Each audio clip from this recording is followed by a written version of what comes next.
Well, good morning. So for today's video is ipapakita natin ang nangyayari dito sa Tap Tap Restaurant sa may Gemini Street, Pamplona. So mag-ingat kayo mga idol kasi itong tao na to, baka kilala nyo, ay nagpapanggap po siya na bibili ng pagkain. Pero ang pakay pala niya is linlangin yung crow para makapagnakaw ng mga upuan. So ang nakuha niyang upuan is 6 na piraso. Ang nangyayari kasi mga idol, order daw siya ng pagkain.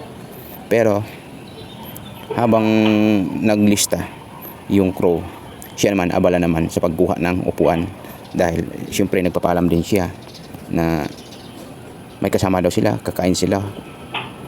Kaya hihiram sila ng upuan.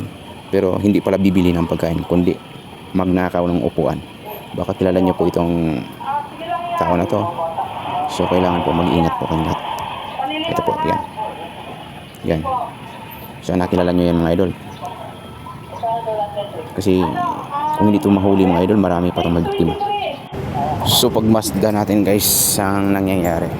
Kasi ang sabi kasi nila, 6 na upuan ang nawala. Paano niya tinangay? Talagang sanay na sanay sa nakawan mga idol. Isang bisis makaligtas ka pa, pangalawa, pagdating ng pangatlo tapos ka na.